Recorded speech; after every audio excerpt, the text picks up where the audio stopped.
Welcome students, this is the part 2nd of the chapter Air. In this I am going to start with the new topic, that is weather and climate. First we have to understand what is the difference between the two. What is weather? Weather is the hour to hour and day to day condition of the atmosphere. So whatever the condition of the atmosphere during a period of time, that is called weather. Such as अभी बारिश हो रही है, थोड़ी देर बाद धूप निकल आएगी, that is a weather condition. Then what is climate? Climate is the average weather condition of a place for a long period of time. That means climate is the average weather condition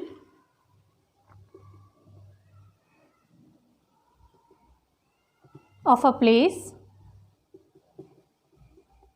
for a longer period of time. That means climate जो होता है वो weather condition होती है, जो हमारी day to day condition है उसका एवरेज निकाल के जो पर्टिकुलर एक एरिया में जो एटमॉस्फेरिक कंडीशन रहती है उसको हम बोलते हैं climate. So in this topic our first topic is temperature. What is temperature? So temperature is the degree of hotness and coldness of a air. So it is a degree of hotness and coldness of a air.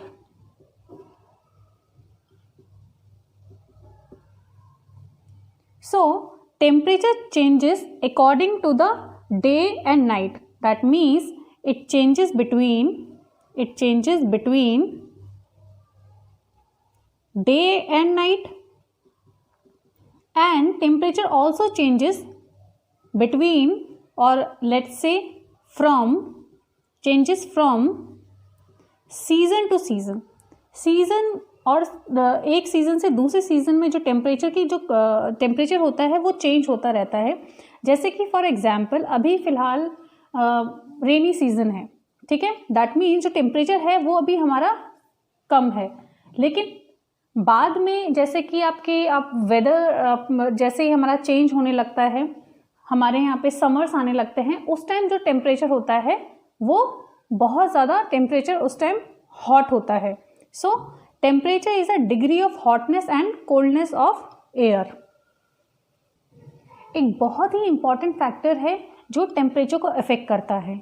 So important factor that influences the temperature of any area is insolation. What is insolation? Insolation is the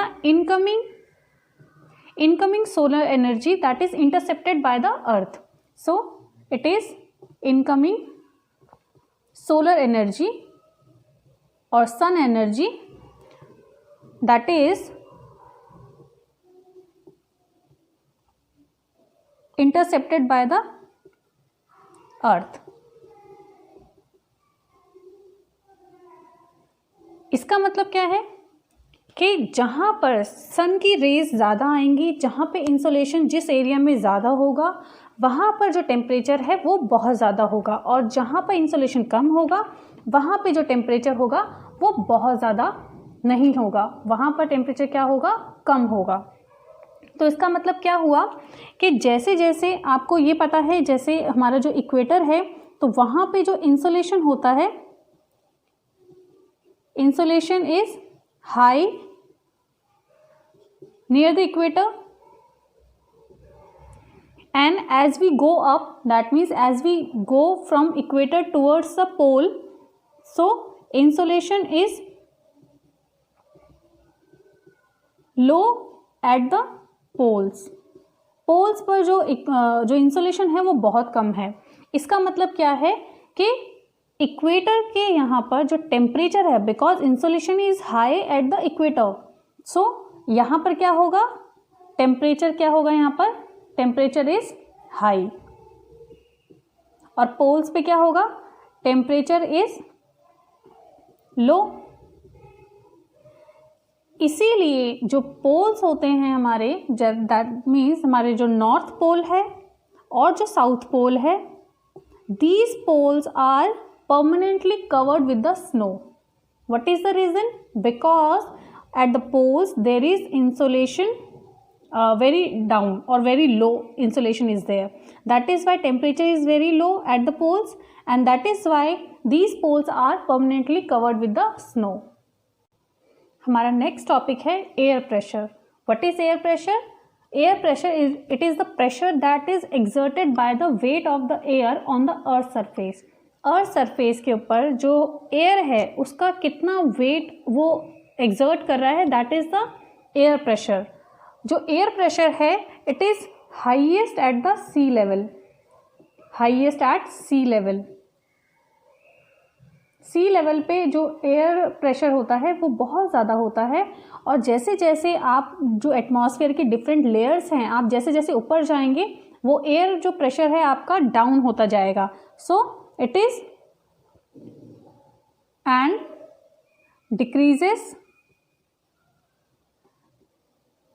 decreasing with height. Height के साथ जैसे जैसे आप ऊपर जाते जाएंगे वैसे वैसे जो एयर प्रेशर है वो कम होता जाएगा. जो एयर प्रेशर है it is also influenced by the temperature. So air pressure it is also influenced by the temperature. How? Let us understand.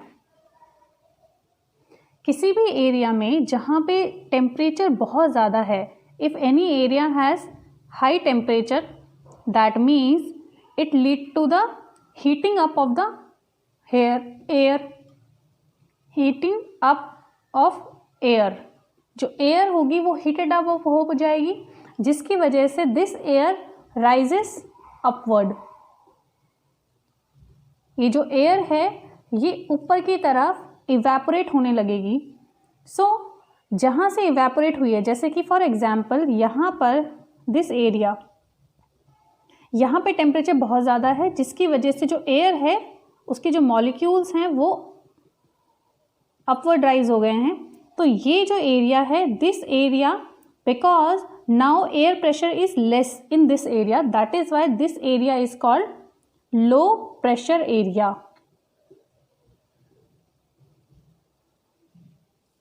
And this low pressure area associated with cloudy skies and wet weather.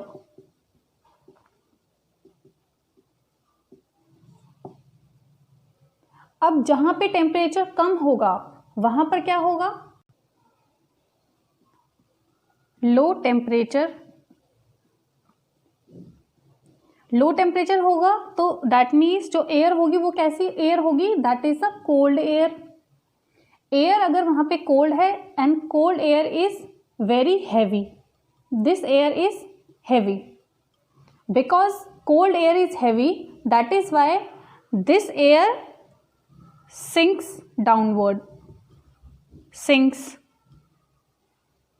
downward.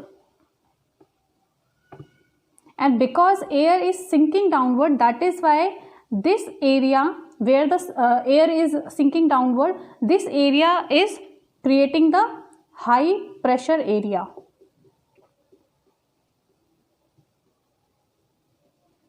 And this high pressure area is associated with clear and sunny sky.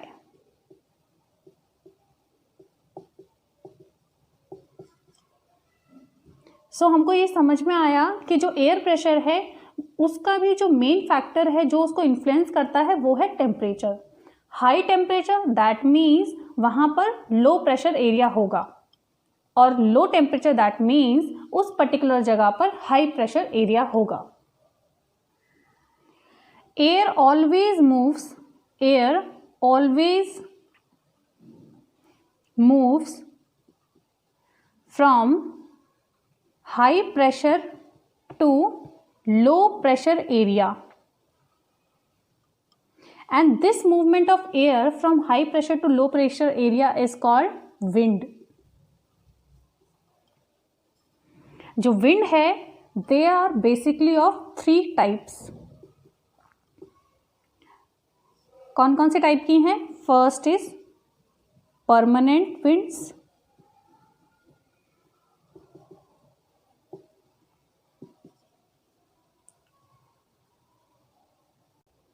Second is seasonal winds,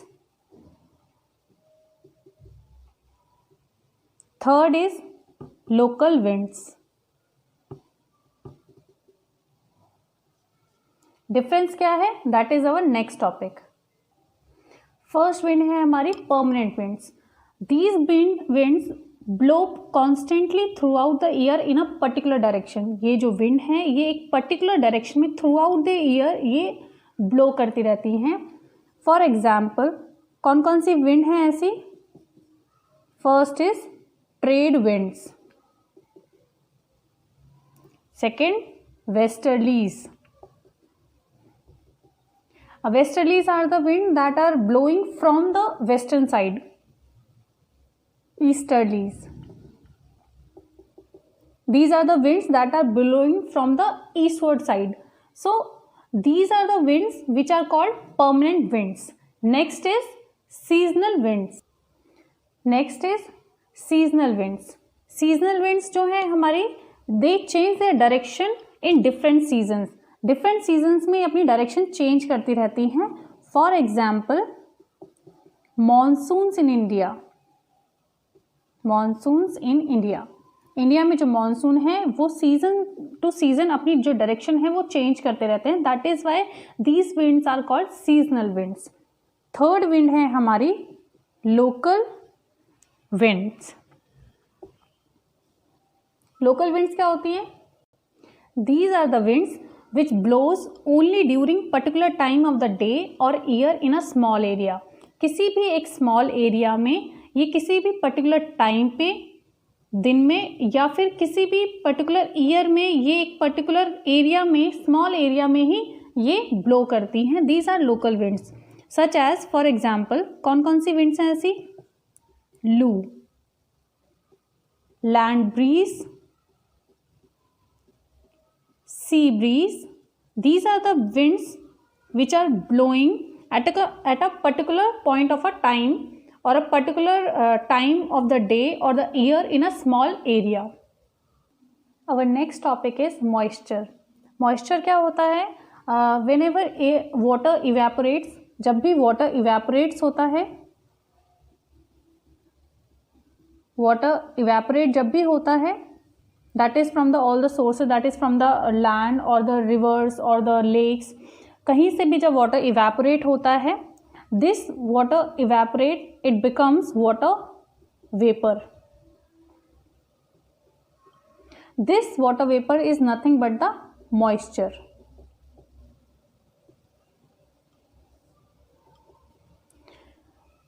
And moisture in air is called humidity.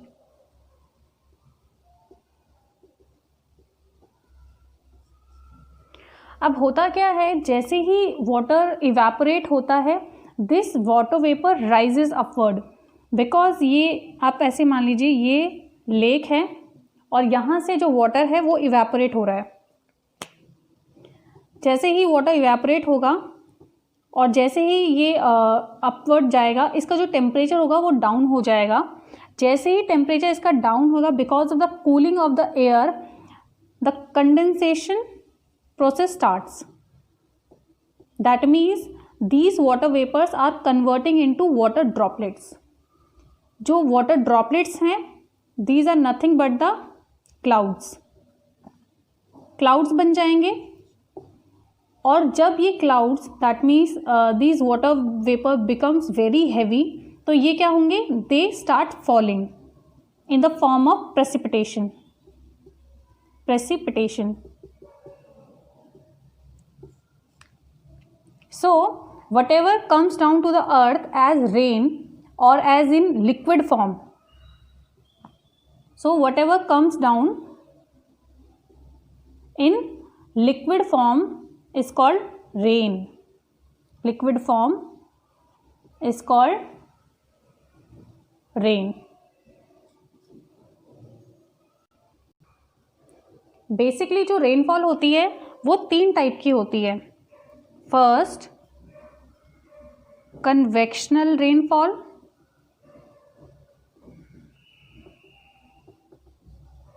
Second, orographic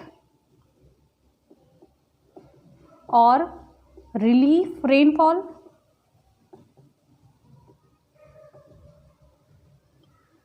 third, cyclonic rainfall. Rainfall जो है वो बहुत ही important है हमारे लिए, because these are very important for the survival of plants and animals, and these rainfalls bring fresh water to the earth. अब होता क्या है, अगर रेनफॉल बहुत ज़्यादा डिक्रीज हो जाएगी, रेनफॉल अगर बहुत ज़्यादा कम आएगी, that lead to water scarcity.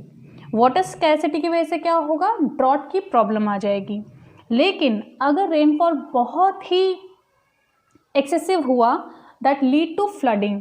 So rainfall is very important for us, and that is why we have to conserve this water. We have to conserve this water which are coming as rainfall. So this chapter is over now. I will meet you in the next class with a new topic. Till then, goodbye and take care.